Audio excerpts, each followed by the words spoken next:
Assalamualaikum warahmatullahi wabarakatuh. Hamdan wa syukran lillah. Selamat datang, selamat berjumpa kembali di channel Spiritual 21 Investigasi Supranatural Tanpa Batas. Edisi video kali ini cukup spesial karena kita akan kupas tuntas masalah ilmu sihir berdasarkan kitab suci Al-Quran dan pandangan beberapa ulama. Tujuan dari pembuatan video ini agar kita semua itu lebih bisa membuka diri, kemudian menambah wawasan tentang apa itu sesungguhnya yang dimaksud dengan ilmu sihir. Kemudian bagaimana cara mengatasi ataupun melindungi diri dari bahaya sihir tersebut. Dan kemudian kita bisa mengetahui tentang cara membedakan antara ilmu hikmah dan ilmu sihir. Karena di luaran sana banyak yang menganggap bahwa ilmu hikmah itu adalah ilmu sihir. Langsung saja tanpa basa-basi kita mulai. Pengertian sihir.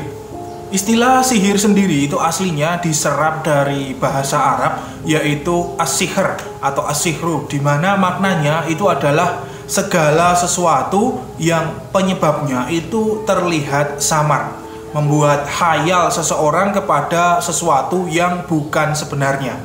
Nah, menurut beliau Ahmad bin Abu Bakar Al-Qurtubi di dalam Al-Jami' li Ahkamil Quran, pada asalnya sihir itu adalah at-tamwih, yang berarti penyamaran ataupun penutupan melalui sebuah rekayasa dan hayalan.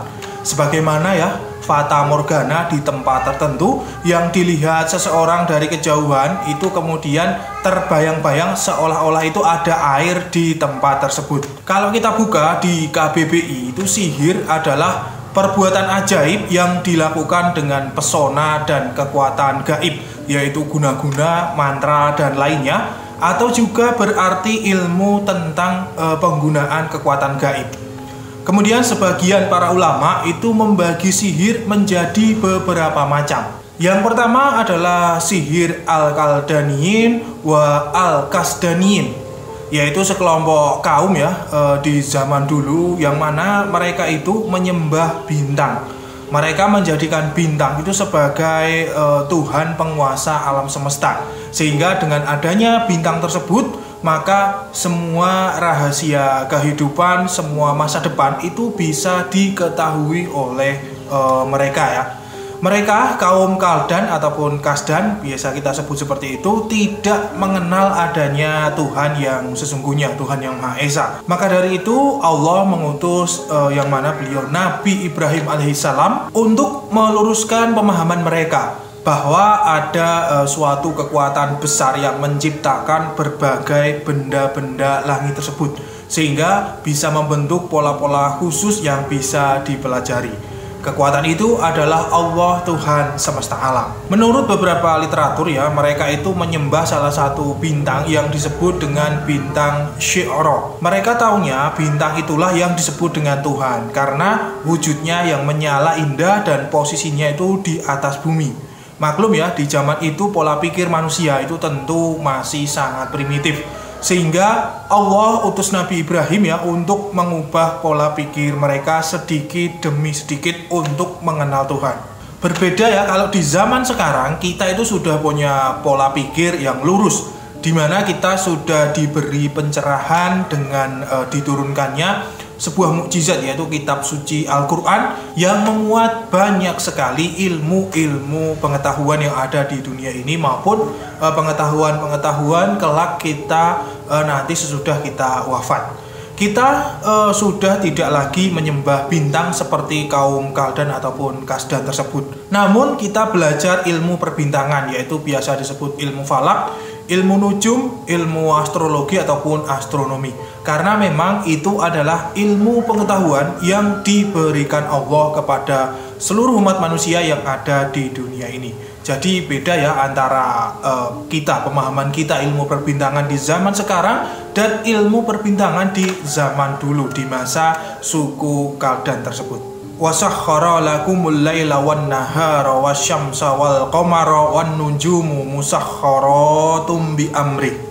Dan Dia Allah menundukkan malam dan siang, matahari dan bulan untukmu, dan bintang-bintang itu ditundukkan untukmu dengan perintahnya. Maka dari itu ya, dari ayat tersebut itu belajar ilmu nujum ataupun ilmu falak, perbintangan itu bukanlah suatu kemusyrikan karena kita tidak menyembah bintang tersebut. Kita hanya mempelajari pola-pola pergerakan bintang-bintang yang ada di langit tersebut. Dan memang pola-pola itu telah Allah atur untuk kita pelajari, bukan hanya untuk dilihat-lihat saja.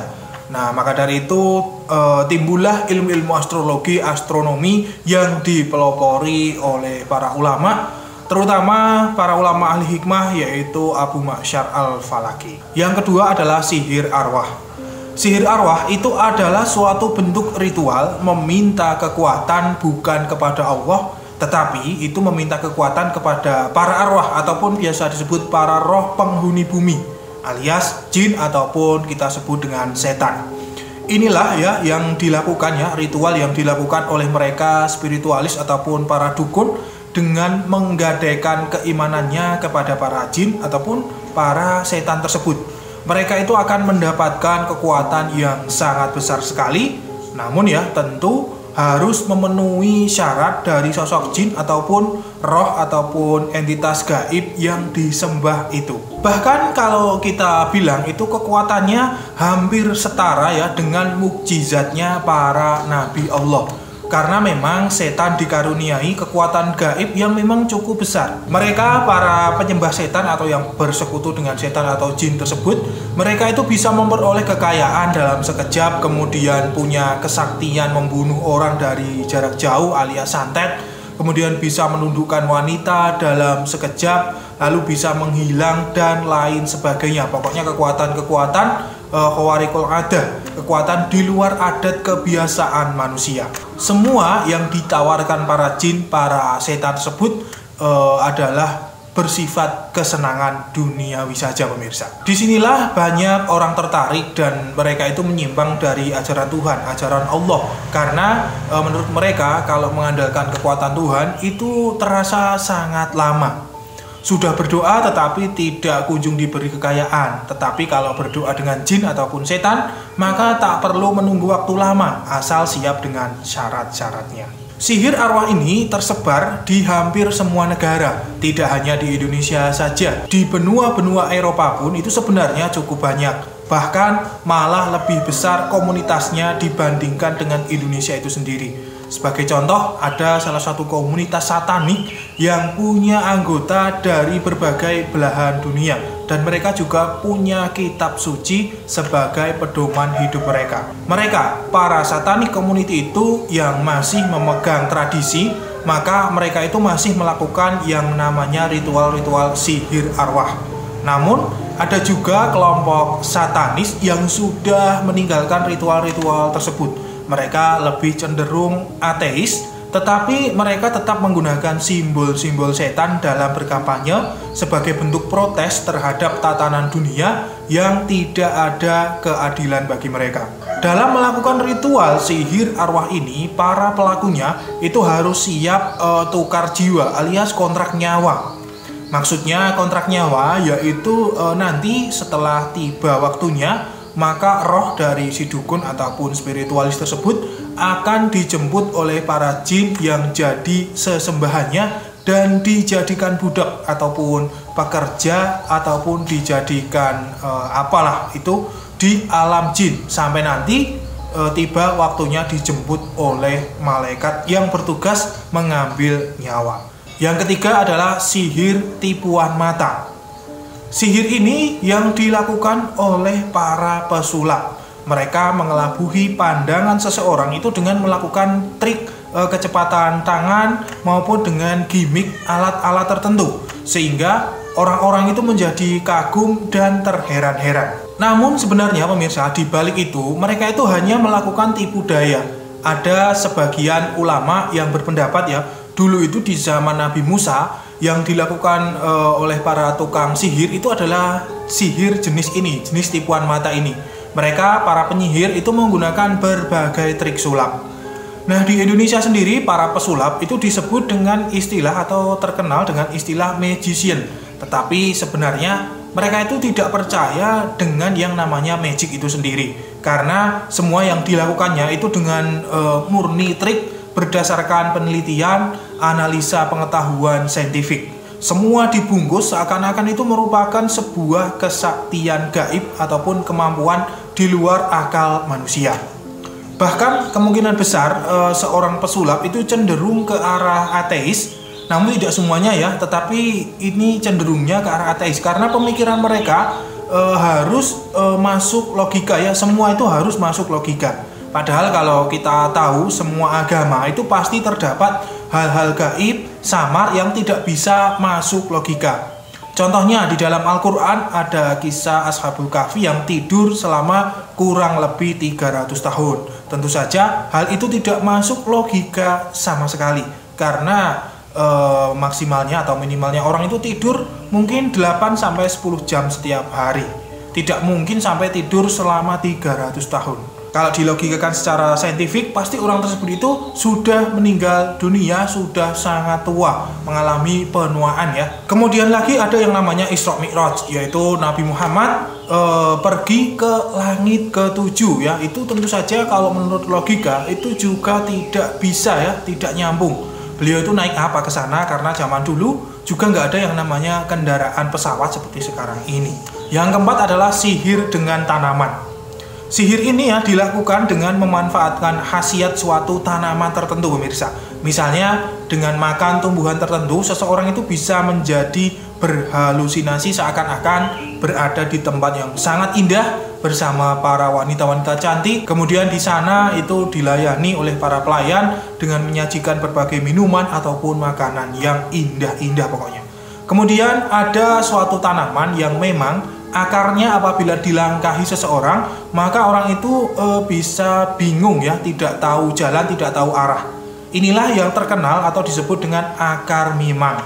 Akar ini ada di hutan ya, yang mana akar ini terpendam di tanah sehingga kita semua tidak bisa melihatnya secara langsung. Inilah yang menyebabkan ya, akar ini yang menyebabkan para pendaki itu biasanya mereka bingung, tidak tahu jalan dan kemudian tersesat. Kemungkinan besar mereka itu melangkahi yang namanya akar mimang ini pemirsa. Kemudian dengan tanaman-tanaman itu ada yang membuat ramuan-ramuan khusus, mungkin seperti minyak yang digunakan untuk memelet seseorang, untuk meracuni seseorang dan lain sebagainya. Tanaman-tanaman ini tentu tidak sembarang orang itu mengetahuinya ya, hanya orang-orang tertentu dan terkadang itu dibutuhkan ritual untuk mendapatkan tanaman-tanaman tersebut. Tanaman yang dibuat khusus untuk sihir, untuk ramuan-ramuan sihir. Kemudian yang kesembilan adalah sihir dengan kata-kata.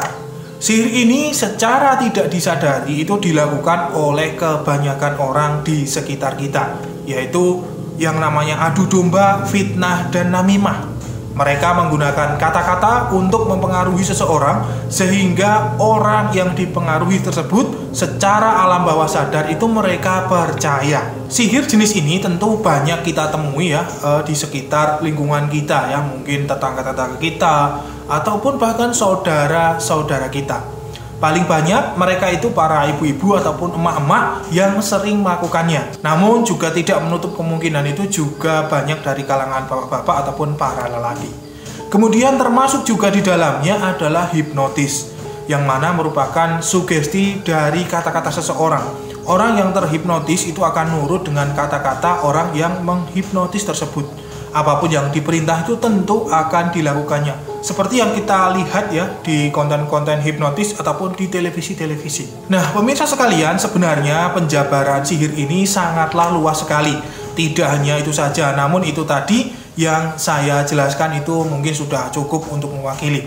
Lalu kemudian, apakah boleh kita mempelajari ilmu-ilmu sihir tersebut? Di kalangan para ulama, para mufasir ya, ada perbedaan pendapat mengenai belajar ilmu sihir. Beliau Imam Fakhruddin Ar-Razi itu mengatakan bahwa belajar sihir itu diperbolehkan dengan alasan agar bisa membedakan yang mana sihir, yang mana mukjizat. Menurut Al-Alusi dalam kitabnya Ruh Al-Ma'ani dan para jumhur ulama itu menyatakan bahwa belajar ilmu sihir itu haram dengan alasan yaitu karena madharatnya sangat besar daripada manfaatnya. Sihir bisa menimbulkan banyak kerusakan dan percekcokan di antara sesama dan juga menjurus pada perilaku syirik kepada Allah ataupun cenderung kepada kepercayaan-kepercayaan ateis ataupun agnostik. Nah, ini kalau menurut saya sendiri ya, tidak semua ilmu sihir itu haram dipelajari. Tergantung jenis sihir yang mana dulu. Kalau sihir tipuan mata ya, seperti sulap maupun sihir kata-kata seperti hipnotis, itu tidak masalah untuk dipelajari. Tetapi dengan catatan ya, kalau sulap ya untuk hiburan saja, bukan untuk menipu orang lain, mengatasnamakan paranormal ataupun mengatasnamakan ilmu-ilmu gaib.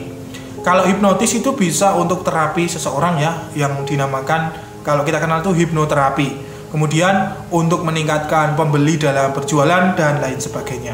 Bukan untuk memanfaatkan orang lain dengan mengeruk uangnya. Kalau mempelajari sihir yaitu dari jenis sihir arwah, maka hukumnya menurut saya pribadi itu haram. Karena sudah masuk ranah kemusyrikan, sudah meninggalkan ya ajaran-ajaran Tuhan. Tetapi kalau hanya sekedar menambah perbendaharaan ilmu pengetahuan dan tidak mempraktekannya, saya rasa sih tidak ada masalah. Silahkan dipelajari, tapi jangan dipraktekan ya. Sekali lagi, jangan mempraktekan yang namanya sihir arwah. Nah, yang secara umum menjadi pengertian di masyarakat, yang dimaksud sihir itu ya sihir arwah ini ya, alias sihir dari setan. Maka dari itu timbullah fatwa ulama yang mengharamkan sihir. Dan Rasulullah pun itu juga pernah disihir menggunakan jenis sihir arwah ini. Saya sudah membuat videonya, nanti bisa dicek di channel ini, silahkan ditonton. Jenis sihir-sihir yang lain ya, selain sihir arwah yang saya kemukakan tadi, sudah tidak disebut dengan istilah sihir lagi. Karena tidak berhubungan dengan jin ataupun setan ataupun roh. Lalu apa perbedaan ilmu sihir arwah ya ini dengan ilmu hikmah? Karena memang banyak juga yang menganggap bahwa ilmu hikmah itu adalah sihir arwah karena berhubungan dengan jin, setan ataupun roh. Sebenarnya itu bedanya sangat kelihatan sekali pemirsa. Kalau ilmu hikmah itu sumber kekuatannya tentu dari Allah, dari Tuhan atau energi ilahiyah. Walaupun itu berhubungan dengan jin ataupun setan ataupun roh. Mereka para jin itu ditundukkan dengan doa asma-asma Allah sehingga mereka takut dan bahkan bisa membantu pengamal ilmu hikmah. Sedangkan sihir yaitu bukan menundukkan jin tetapi malah meminta ataupun memohon kekuatan kepada para jin ataupun setan tersebut. Sehingga mengesampingkan ya, bahkan itu meninggalkan amalan-amalan perintah Allah dan bahkan juga melecehkan simbol-simbol agama. Jadi sebenarnya memang sangat mudah sekali membedakannya, tergantung kita mau menelaah, mau menerima ataupun tidak. Jangan belum-belum itu sudah menuduh ini sihir dari setan, penuh kesirikan dan lain sebagainya tanpa menelaah dan belajar kepada ahlinya. Ilmu hikmah itu sudah diamalkan para alim ulama, para kiai, para santri sejak zaman dulu. Dan ilmu ini dipergunakan untuk melawan kejahatan, termasuk melawan penjajah Belanda yang mana pernah menjajah di Nusantara ini selama kurang lebih 300 tahun. Jadi mari kita buka lebar-lebar wawasan kita, jangan sedikit-sedikit menyesatkan orang, menganggap bid'ah, syirik dan lainnya. Kalau sampai yang dituduh itu orangnya baik, berilmu, maka tuduhan itu akan kembali kepada yang menuduhnya. Jadi hati-hati pemirsa. Kemudian bagaimana agar terhindar dari kejahatan-kejahatan sihir tersebut, terutama sihir arwah? Para ulama itu sebenarnya sudah menjelaskan secara panjang lebar, yang intinya yaitu dengan memohon pertolongan Allah. Salah satunya dengan berdoa, berzikir, berkumpul dengan orang-orang soleh di dalam majelis-majelis. Zikir yang dianjurkan itu menurut para ulama ya secara umum adalah surat Al-Falaq, surat An-Nas maupun ayat kursi, dibaca semampunya. Lebih banyak itu tentu lebih baik. Kalau versi ilmu hikmah itu tentu lebih spesifik lagi, yaitu dengan bisa memasang rajah ataupun wafak, ataupun juga bisa membawanya. Bisa juga dengan mengisi ilmu hikmah di dalam badan orang tersebut. Tetapi kalau memang tidak berkenan dengan ilmu hikmah itu, ya cukup membaca doa dan zikir saja ya. Doa dan zikir sendiri sebenarnya itu sudah cukup, itu sudah sangat cukup sekali, sudah bisa melindungi dari sihir-sihir ataupun kejahatan-kejahatan gaib. Yang penting hatinya itu didasari dengan keimanan dan keyakinan yang kuat kepada Allah Subhanahu wa taala ataupun kepada Tuhan.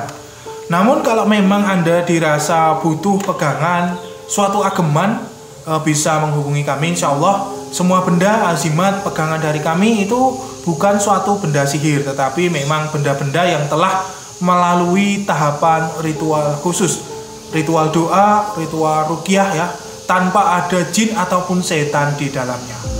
Nah, semoga konten ini bermanfaat bagi semuanya yang melihat video ini. Saya akhiri ya. Mari kita tutup. Subhanakallahumma wa bihamdika asyhadu an la ilaha illa anta astaghfiruka wa atubu ilaik. Alhamdulillahirabbil alamin. Wassalamualaikum warahmatullahi wabarakatuh.